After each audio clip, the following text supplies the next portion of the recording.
Hey, what is up? How's it going? All good, man. All good. Big fan. I appreciate Awesome. it. I'm a mutual fan. Yeah. Yes. Thank you very Thanks. much. Yeah, thank you so So much for supporting the book launch. I appreciate it. awesome, man. Awesome. My community loves you, and that's how we are here. And I literally got like 150 questions. I had to narrow it down to 5 or 6. It was so hard. We'll do Yeah. the best we can, and if we get through the 6, we can go to the number 7. Best. So let me get started with the first question that we have. It's like, so Alex, how did you get yourself out of gym launch day-to-day operations? And this is my personal question because you mentioned something in the $100 million offer that to hit your first 100K, you don't need a lot. You just need an offer to sell. And that's exactly what we did. But right now we are hitting a bottleneck. And our biggest bottleneck is operations. And I want to know how exactly you got out of gym launch operation because we have a very similar business model for service providers. That's it. For what service providers? So we help mostly agencies and digital consultants with lead generation and sales. And the way we do it is with a one-on-one consulting and in a group coaching format. Okay. Yeah. So to get out of the reason that coaching models in general tend to be very difficult to scale because the reason people come to you is for expertise. And so in order to get other people to provide that expertise, then you have to create lots of experts who then eventually walk off and start the business on your behalf and take your customers with them. So there's I would say like there's a couple different approaches. So the first is that there's like the law firm and the McKinsey kind of consulting model where there's a track to become a partner in the business, and then that's kind of the whole business structure. So there's a way to share in the profits. Those businesses aren't particularly lucrative. Okay, don't get me wrong. They do make lots of money, but the owners of those end up having to dilute themselves out. Not that there's anything wrong with that. You can make lots of money doing it. But that is a version of the model. The other way is to productize basically get narrower on the solution that you're providing and productize it to the greatest degree possible so that anyone could do it, even if they have no knowledge of it in terms of like the implementation of the thing. That is more the direction that we went with Gym Launch because we had a very specific. We didn't even work with all gyms. Like just to show how narrow we were with it, we worked with only micro gym owners. We have now expanded to health clubs as well, but we still don't service a ton of different parts of the gym industry. We only work with micro gyms, service-based businesses, and health clubs. And so, but like the 5 or 6 years that I was doing it before we sold, we were only micro gyms. And so just to show like how incredibly narrow that was, someone had to have at least 30 members, assigned lease, 1 employee, and be running this type of model for them to be a customer. And then if they fit all those things, we could generate a lot of revenue using our playbooks. And so that was like, I could have somebody who had no gym industry, no expertise whatsoever, and still say, send this email, say these words, here's 10 recordings of people doing this exact same thing. This is the expected value. And so that's like from the delivery perspective. Now, operating the business overall comes from talent and being able to find people who are just as smarter than you. And people say that, but like when you actually meet somebody who's smarter than you, and then they admire an aspect of what you've done so that they start to work for you, that's where you really start to have the magic happen.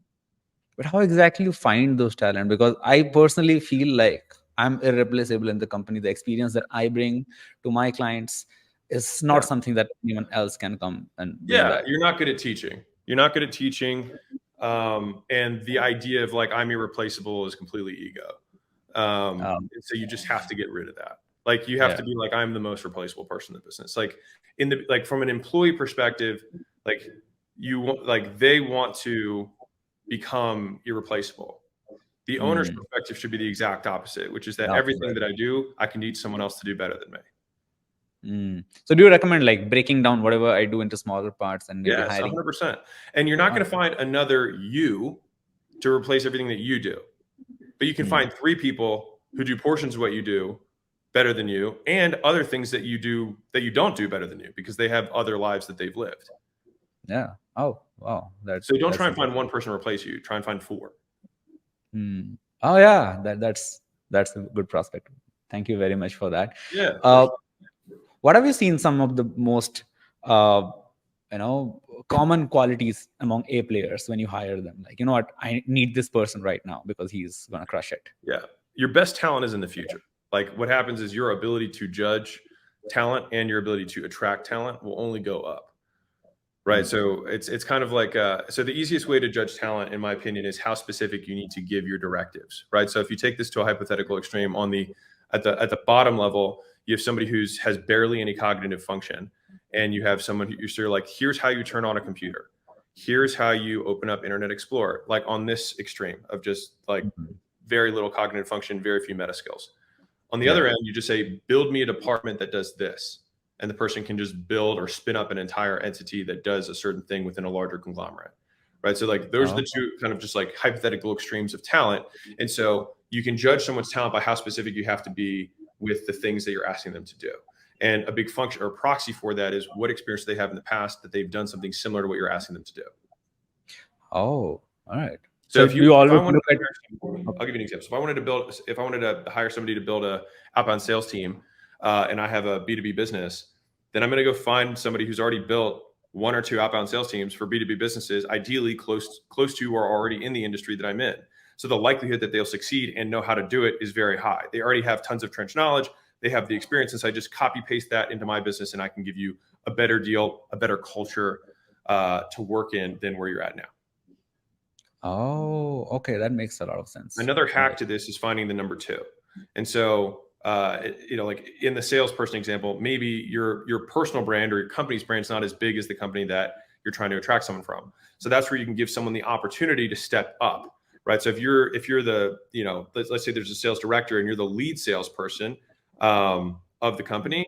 Now, when I say lead, I mean lead in the technical sense, not the top salesperson, but a sales lead is usually somebody who does a little bit of training with the team, also sells, and give them the opportunity. Like if they had a good manager who you can't get, you say, well, you know what that manager's doing. What if you were that manager here, right? So you can offer them a step up opportunity because they still have enough proximity to what it looks like when it's right. Yeah. It sounds like a lot of the time to get such clients, we'll probably have to do a lot of outreach, like you mentioned in the leads book, and such people who advertising methods apply to any kind of lead. And the lead in this instance is an employee. Exactly. And you know what? Somebody actually asked this question, and I had to remove this because I read that exact answer on $100 million leads. So phenomenal job there. Thank you very much for writing the book. So yeah, I'll read one of the questions that one of our audience member wrote. They mentioned what kind of pitfalls to avoid that business owners know, but agency owners are usually unaware of that leads them not to work with an agency. For example, what this person wanted to try is that try to tell is that, like, what are some of the things that an agency owner should avoid doing if they ever want to scale, in your experience? Which question do you want me to answer? The second one. Okay, so what things should an agency owner avoid when they're trying to scale? Yep. That's one of the questions that I have. I mean, the same things that any business owner would want to avoid when they're scaling. I think that agencies tend to fall into the, they tend to fall into the bucket of trying to be everything to everyone. So maintaining the discipline to be very focused about the problem that you're solving and who you're solving it for. And I think that solves 90% of the problems from a strategic perspective for any small business owner, including an agency. And the second piece is that if you're in a service-based business, the quality of your talent is going to be directly proportional to your growth, because you're basically selling people, fractionalized people. That's what service businesses are, right? You're selling some level of training that you're able to give and having more efficiency than an individual business owner would have. Like the classic, small business owner lead gen agency that charges $2,000 a month. The idea is that if they were to hire somebody full-time to run these ads, it would cost them $5,000 or $6,000 a month. But you have copywriters, designers, and media buyers and page designers who all work a fraction of their time for this one business, and they can get it more efficiently, and you can still do it at good margins, right? Like that's fundamentally what service businesses are. And so the quality of that talent and the culture that you have at the business to attract and keep that talent are the kind of the key or the crucial pieces of the success of the model. Yeah. You mentioned something in the book where you mentioned the agency model, where you hire an agency to learn the stuff and you internalize it. And then when you have stopped learning, you replace an agency. but Yeah.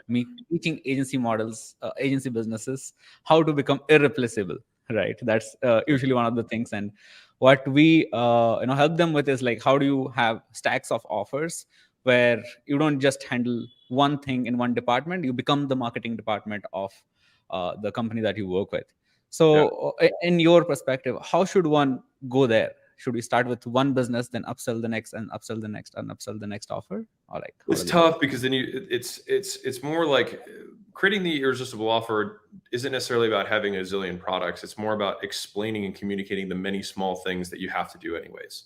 And so rather than saying like, I'm going to generate leads for you, that's like one outcome, but there's many things that have to happen along the way. You have to create landing pages, you have to write copy, you have to have follow-up sequences, you have to work the leads, you have to have scheduling, you have to split test, you have to make new creative. Like there's lots of things that have to happen in order to just get the single result. And it's just making sure that we're delineating those things, because an unbeknownst or an ignorant business owner, I say ignorant in the technical sense, like they just don't know, would have no idea what you're doing. You're like, yeah, just go get me leads. It's like, well, it's much easier said than done. And if I was doing it from an outbound perspective, I'd be like, well, I have to warm up domains. I have to, spin up different accounts. I have to split test different email openers. I have to you have to explain all the steps. And they're like, wow, there's a lot more work that goes into this. Now I can appropriately value this price tag that you ascribe to whatever the service is. So that's piece one.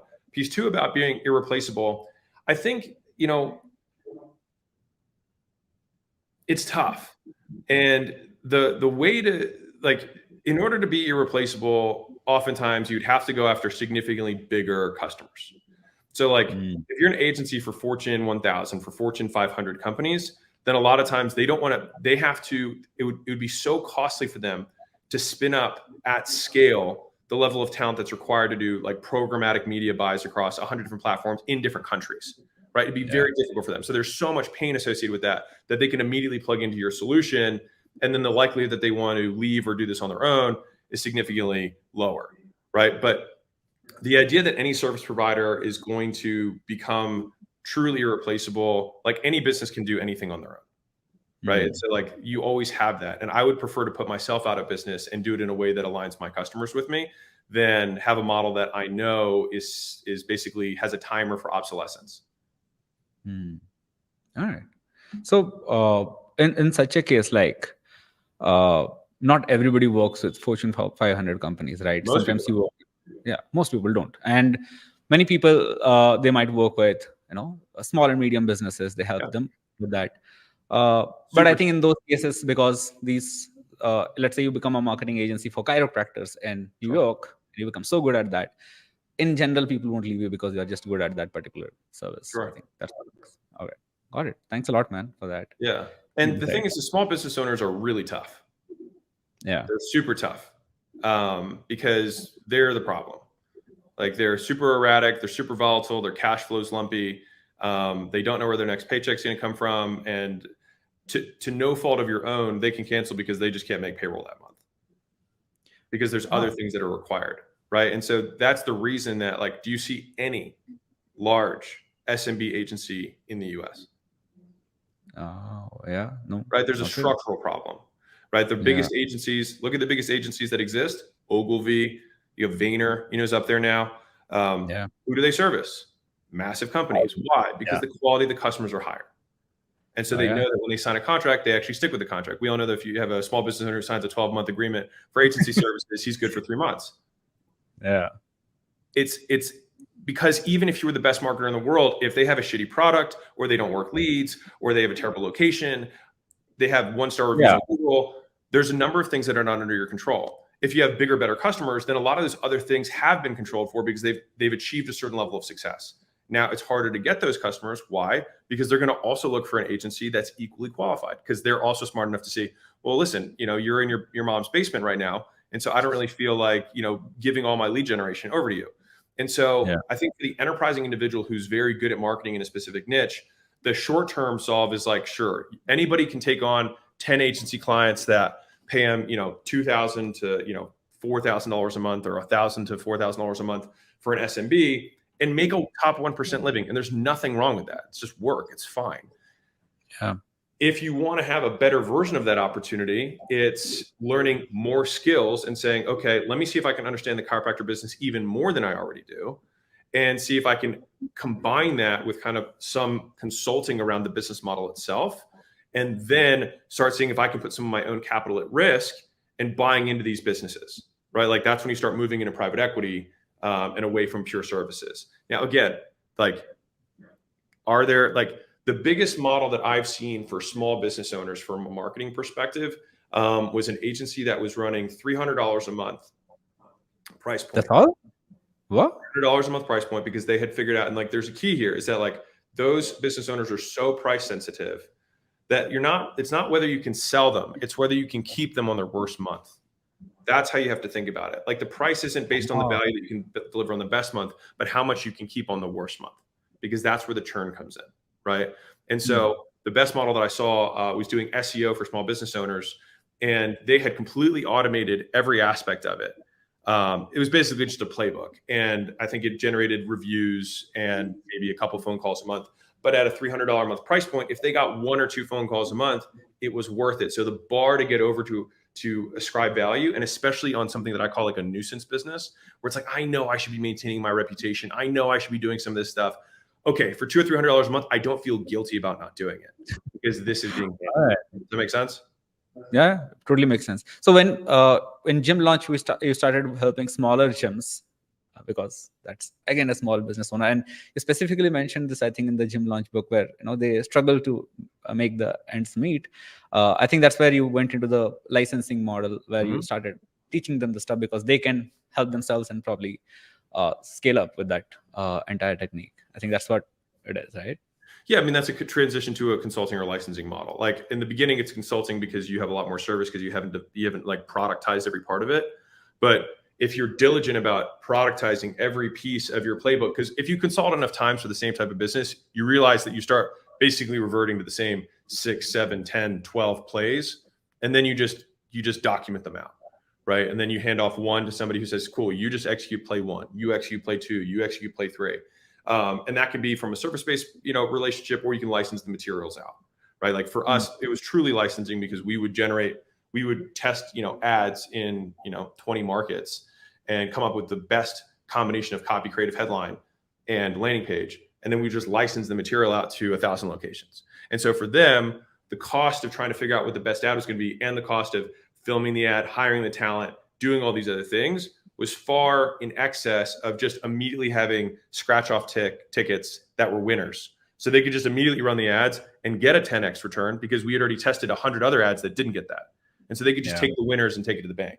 And so that was where the arbitrage existed for us. And we could spend 50 grand or 100 grand testing it, but no, we had 1,000 gyms that were paying $3,000 a month in order to have that material because it was so local. So we could sell the same thing 1,000 times.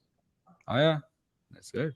And because when we are in a consulting model, right, what happens is some clients actually do the work and they get results, and some clients, they need a lot of follow-ups and they need a lot of accountability from you, right? So how do you maintain that? Like I know I'm getting very nitty-gritty into this, but dude, I'm good with nitty-gritty. I mean, I get it. Awesome. I mean, you talk to basically one of the core problems of all B2B businesses, which is that you end up taking over the person's entire business until eventually they're like, yeah, if you could just send me a check every month and you run the business, that would be awesome, right? And so that's why being very disciplined about problem definition from the services that you provide, number one. And here's the one that everyone messes up: who you pick. Like I said it earlier, I'm gonna say it again.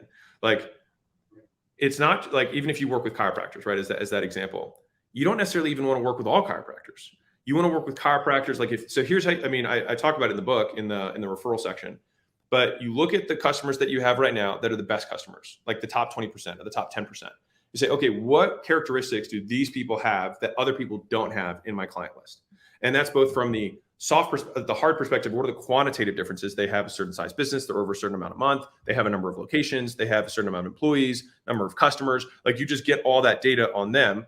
And then also, what was the experience that they went through when working with me? And was it different than some of my other customers? Because one of the things that happens oftentimes is that the first few customers you get become really sticky. And then you start scaling. And then you have this front revolving door, but you still have your core business of these people that you had in the beginning, right? So why is that? Because these people got more help from you and actually got delivered more value. And then you basically tried to scale without scaling the value that you delivered to the original customers. Right. And so you were able to train them enough that they could become self-sufficient and then not need you as much anymore. And then that created a lot more margin for you. But it's really saying, okay, well, I'm only trying to scale to 100,000 a month because of my ego, not because that's what the business requires right now. Right. And so if you're at whatever, 15,000 a month and you've got 5 customers and they're all like having a great experience and you keep signing people on, they keep leaving. It's like, okay, well, instead of me trying to sell 5 this month, why don't I just sell 1 and do a great job and then not lose them? And like, that's the key to compounding in a service business. Once you pay down the inefficiencies of them not knowing what to do yet. And being very specific about who you serve and who you don't.